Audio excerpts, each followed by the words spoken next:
You're good. Hello everyone, I'm Stuart Bourne, I'm the winemaker at Barossa Valley Estate. I just thought I'd touch base with you today and just go a little bit through what we're about at the winery, who we are, what we do, some of our wines and our philosophy. And we'll talk a little bit about closures afterwards. But first up, I've been a winemaker for the last 16 years now. My family are grape growers in the beautiful Clare Valley, so to me viticulture runs through my blood as well as the wine.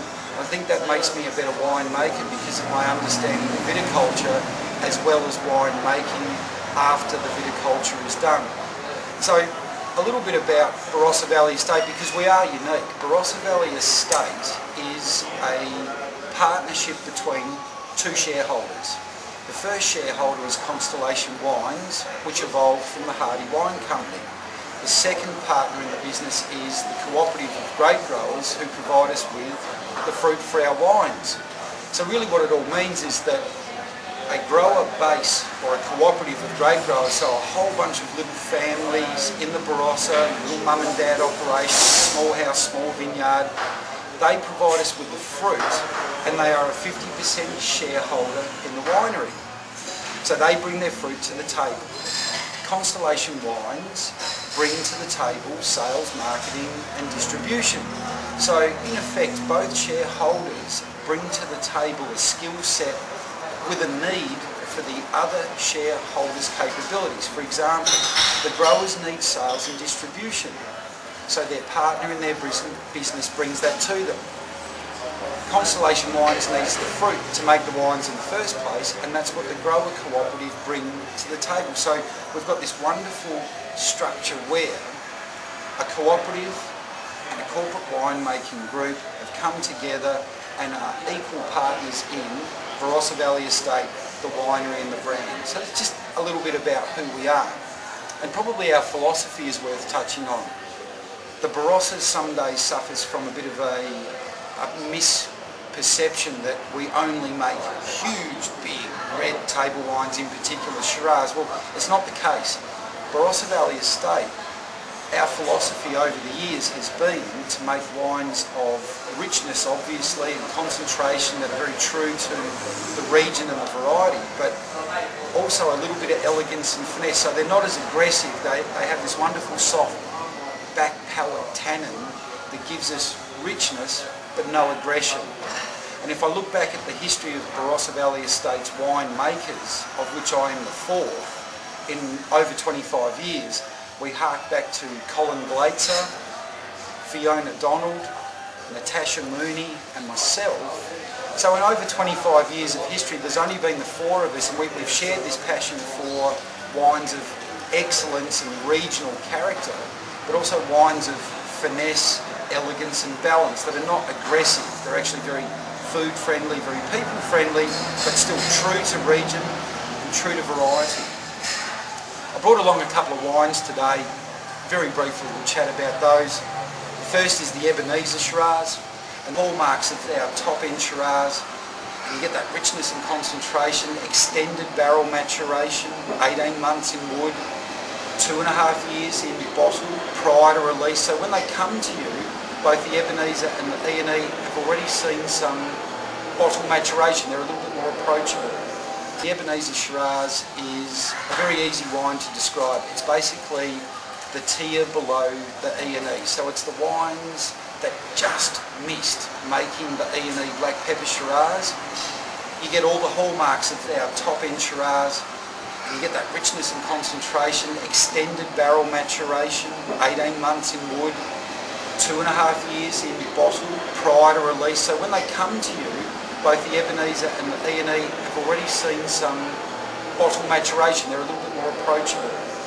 So from the Ebenezer, stepping up to our flagship is the E&E Black Pepper Shiraz, and this really is the best of the best. So from our grower cooperative, it is the best parcels from their best vineyards and the best individual barrel selection to make this top end Shiraz.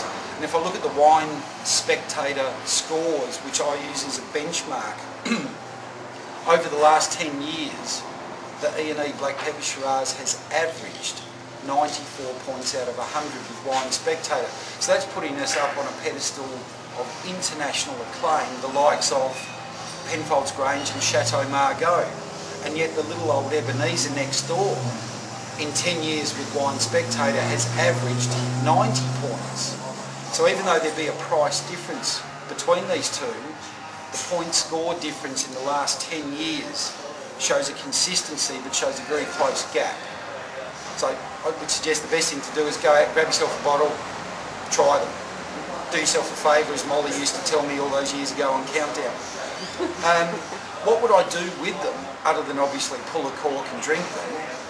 In terms of food matching, and I pride myself, I can't believe I didn't get picked for MasterChef this year. I'm pretty dark about that. I'm a bit of a foodie in the kitchen, and what I tend to do with these is, being a carnivore, obviously big, rich meat dishes are going to take these very, very easily. Example, I did a char-grilled kangaroo fillet the other night with a chocolate and chilli glaze over the top of it, and a little bit of bok choy in soy with some cashew nut. Absolute ripper. Crown rack of lamb with a little bit of mint jelly, or just a big, thick black Angus steak. It's going to do you the world of good. Probably after food matches is a topic dear to my heart that I just want to touch on before we wrap up, is closures. At the moment these wines are all sealed under cork. Now cork's been around for X amount of years and it's always done a good job. But with cork comes variability, because this is a biological product. And to ensure that when you get a bottle of our wine, I want to make sure it's in the best possible condition and that every single bottle looks the same. So heads up, in the future, fairly soon, releases of Ebenezer Shiraz and E&E Black Pepper Shiraz have gone to screw cap closure. Now I need to kill this perception about screw caps right now. There is a perception out there that a screw cap closure means it's a cheap bottle of wine. Not the case.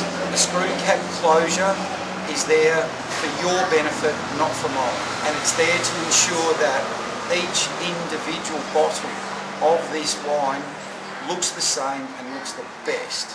Whereas if I keep putting these in, I'm going to introduce variability to the population of bottles, and I don't really want that. I want you to have no risk of cork taint or failure to seal.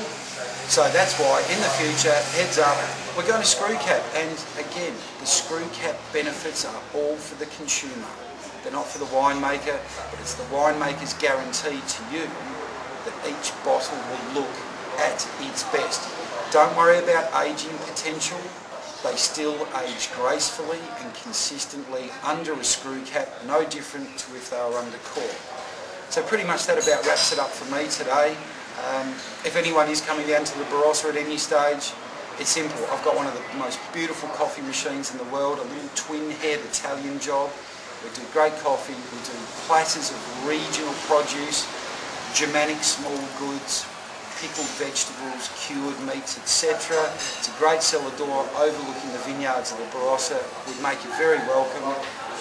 Sing out if we can ever help. But from me, Stuart Bourne, who was mentored by some greats in the wine industry over the years, and now I've got my chance to put back in.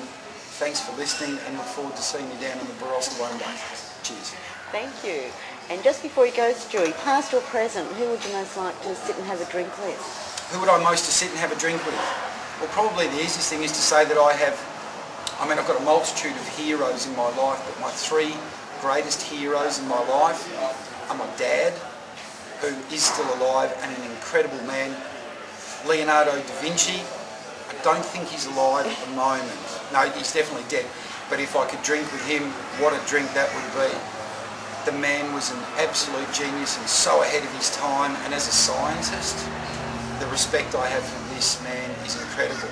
And as an artist, the same respect goes for Da Vinci. And the last guy I'd love to have a drink with is Ronnie Biggs, the great train robber, because with just a glove over a hand signal, they held up the mail train and they took all the money, and he went and lived in Rio and he cut 3 singles with the Sex Pistols. What a guy. Thank you.